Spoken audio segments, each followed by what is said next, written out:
Hi everyone, this is Duncan from the podcast Under the Stairs. This particular video you're checking out just now has the archival recording attached to it. The archival recording is from our podography, I think that's the term that we use, and it will feature reviews of movies that fall under the 88 Films Italian Collection series. Now, the vast majority of reviews we've done over the last 5 years have been in audio format and published on our RSS feed for the podcast. We are transitioning over to give you access to all those reviews right here on YouTube under a playlist. Now, we're doing that because we're about to do our first video recording of 88 Films Italian Collection release, that being Tentacles. So there's plenty of opportunity to delve into the back catalogue of the reviews here.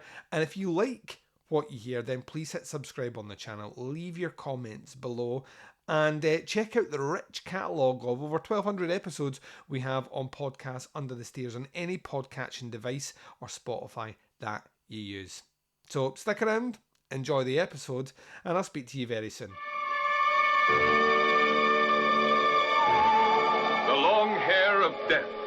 Our story takes place at the end of the 15th century, a time when the powers of darkness were at their strongest, and man lived in fear of the unknown. A time when witch burning was a common occurrence, a public spectacle. The Long Hair of Death.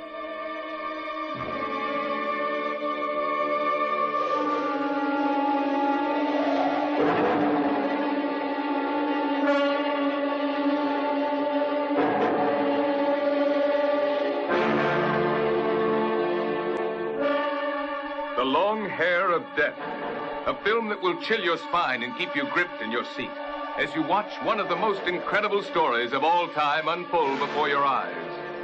You will see how the curse of a dying witch comes true as a village is ravaged by the plague and a man is hounded by his conscience and driven to commit one foul murder after another as he tries to satisfy his warped ambition.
The Long Hair of Death, an unusual, unforgettable film.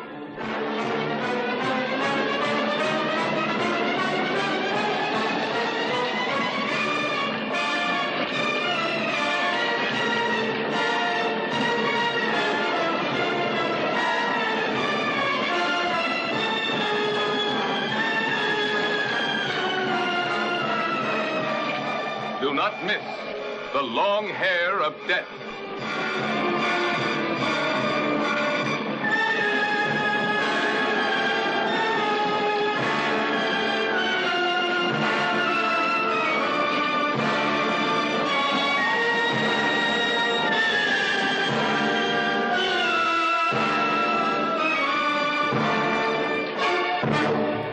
Welcome back. You've just heard the trailer for disc number 33 of the 88 Films Italian Collection series. We are doing The Long Hair of Death. According to the 88 Films website, it says in the blurb about the movie a little something like this. After the murder of her mother and sister, Elizabeth Karnstein is taken in by the affluent Count Humboldt and his family.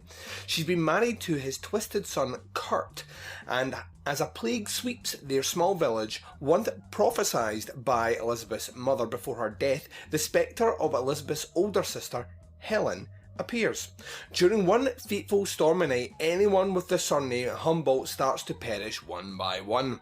Antonio Margheriti, who is the director of Seven Deaths in a Cat's Eye, which we have already covered on Podcasts Under the Stairs as part of this series, strikes again with this brooding gothic chiller that effortlessly recaptures the magic of his acclaimed classic Castle of Blood. Rediscover this twisted labyrinthine masterpiece today, courtesy of the stunning HD presentation from 88 Films. Now, in terms of your special features on this one, we have obviously the high definition 1080p presentation of the film, sourced from the original negative, uncompressed English audio, uncompressed Italian audio with English subtitles, a theatrical trailer, a featurette on the horrors of Antonio Margheriti, and a reversible sleeve. This is region locked, it's region B, peeps. The picture format is 1080p 185.1.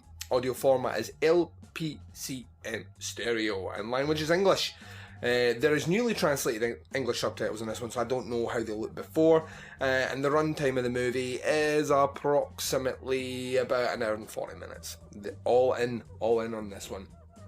So what did I make of this movie? Now, truth be told, I actually really love Italian Gothic horror. There was a spate of them that kind of came out post-Hammer, and kind of along about the same time as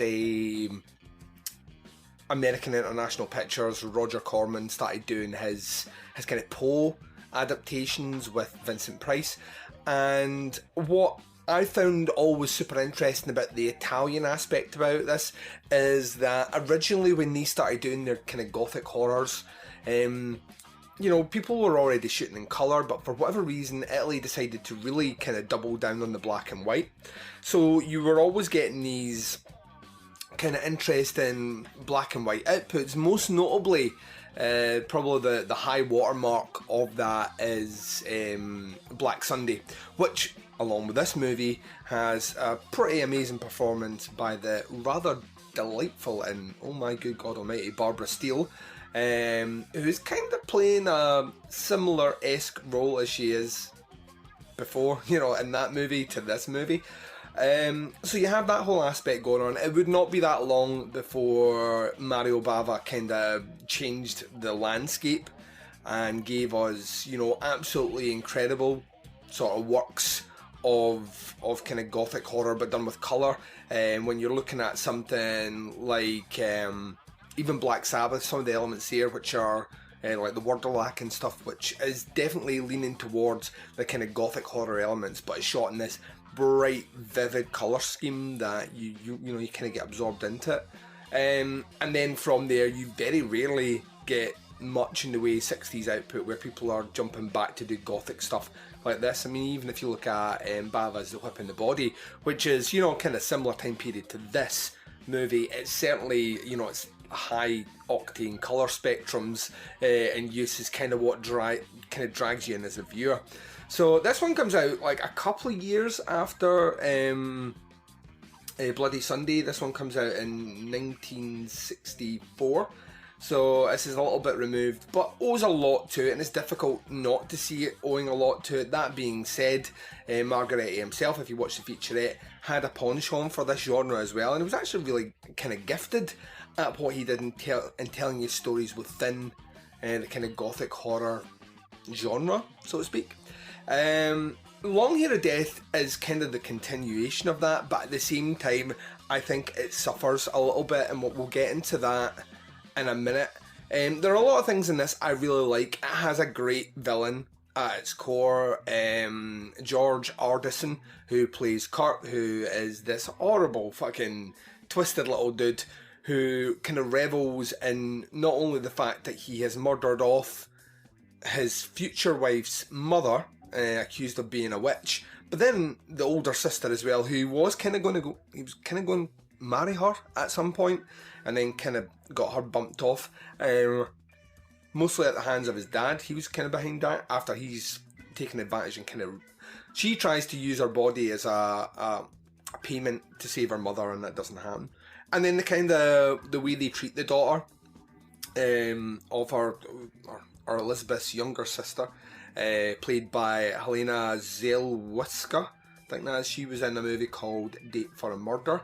The way they kind of pick her into the positions that are in, it's kind of, I mean, the movie's setting itself up for, we want to see bad things happen to anyone that's wronged this girl or her family. And very similar to something like Bloody Sunday, you have that idea of a curse being wrought back beyond the grave, which is kind of what makes this kind of awesome. Plus the kind of shorter time scale between when the curse is you're going to happen to when it actually happens, and it all kind of leads up to a series of set pieces in the last 10-15 minutes which are geared towards, well, you know, is this guy going to survive, or will he ultimately become part of the curse? And is what he's seeing actually real, or is it the manifestation of guilt? You know, is this supernatural, or is this guilt based for the actions that he's taken? And all that's done really well. I think what kind of lets the long-haired death down weirdly is the runtime. This movie, like I say, is about an hour and 35, hour and 40 minutes, and it feels longer. It feels like close to a 2-hour movie. I think it's because it has this massive crescendo at the start, and then this massive crescendo at the end, and really the middle of the movie kind of wanders around, not aimlessly, but without a great deal of focus. I mean, it leads up to certain plot points which could easily finish this movie about 40 minutes into it, but you realise at that point, I had to double check on the kind of clock on the Blu-ray, the timer on it, that we were, only just really crossing the halfway mark, when I kind of felt like we were already ramping up to finish the movie. So I think that kind of works against it. I don't necessarily think the women in this movie are given a whole hell of a lot to do. Barbara Steele is a lot better than the role she's playing here, although she's excellent at what she does here. I feel they could lean a bit more into the way that she realises she's playing a kind of malicious character, and they don't really do that. The spectre of her reappearing in the movie is all very subdued. It's all these kind of long stares with the wide eyes and the kind of monotone voice that's coming out, which I think is kind of maybe, unfortunately, kind of loses it out. I think also, when you're looking at kind of gothic horror as well, from this time period, this one's just a bit more pedestrian. If you look at what, like I said before, what you have Roger Corman doing with Vincent Price, he's up there being a total boss and really reveling in this kind of wicked campiness of the roles that he's playing. If you look at what Hammer were doing, Hammer were swinging for the fences and really using a lot of Technicolor and a lot of blood at this point, that when you look here, there is just nothing remarkable to make it differentiate between a lot of other movies that are coming out at this time, or even make it like noteworthy in terms of kind of pinpointing a movie that people should check out. And I hate to keep harping back on Bava, because Bava was the kind of premier filmmaker around this time period already, and he'd only been making movies like 5 years as a director by 64. And Bava's just a head and shoulders better. And I think that's the issue, is you're doing something which he's already kind of conquered. It's like that slew of kind of animals attacking people movies post Jaws, or those people that wanted to do a demonic possession movie post Exorcist. You instantly find yourself in the first couple of years afterwards being compared directly back to those, and just realising that they're not maybe on the same level. They're not, hitting the ball as far as the people like Spielberg or Bava were actually doing. And I like I say, I feel like had those movies not existed, I would be sitting here praising it a bit more. But it's not a bad movie by any stretch of the imagination. Some of the effects they use are really, really cool. It is overtly gothic. It's gothic AF. Really and unashamedly it's pushing that way, and Marguerite really has an eye for location. I mean, the kind of gothic castle that is set in is brilliant and it works really well. I just felt that the pacing is the biggest issue here. The pacing and the fact that it's not really bringing anything new to the table. It's a solid, stable movie by all means, but it's not really pushing the boundaries of what we need. And as a result, when you think even Hammer got into this problem of just making movies which were kind of very similar or a slightly lesser version of things they'd already made, and as a result of that, those ones kind of get lost. It was only when they would do something overtly nuts that you'd be like, oh well, the movie's not great, but that fucking scene they did with Christopher Lee's brilliant, or did you see how they twisted this scene here and Peter Cushing comes out? Like, that's how you make something stand the test of time, is when you make it different, even if the overall product isn't great. I mean, this is just a very safe output, and it's just a very safe movie that unfortunately starts to drag its heels the further it goes along. I didn't dislike it, which is the interesting thing. I would be reluctant to say that I really liked it. I just wanted more from it, and there are elements here that I thought could be used and utilised in really, really interesting ways that they just don't do, and they never really push anything beyond this. Well, it's going to play out exactly like you do. I will say the ending itself is kind of ballsy. There is a kind of Wicker Man-esque quality to the ending that I do really, really like. And there's a poignancy and a bit of poetry at the end about how the kind of movie itself comes full circle. That being said, though, you can kind of see it coming, and as a result, it's not doing anything remarkable. It's just doing everything very, very, very safe. And I think when you look back on these movies at this time period, I want to be in a position where, when we look at the Italian collection in general, the giallos are really bonkers and all over the place, and as a result of that, wildly inconsistent. The sci-fi stuff we've done is very, very similar. The police procedural stuff sometimes is perfect. The ones that are not that great are the ones that are just a bit plain and a bit boring. That from this area of the world and this kind of cinema, what I want is I want something remarkable. I want something different. I want something bold, and we just don't get it. So there we go. In terms of a grade, 3.5 is what I would give this one. Like I say, I liked it. I didn't really like it, and there's a lot to delve into here. I think if you're wanting to go through a lot of gothic horrors, it's one you should check out. I don't think it should be one that's mandatory, though. I think there are better examples out there, and you should hunt those ones out first. But this is a perfectly good movie. Just not a great one. Just not a great one. So there we go.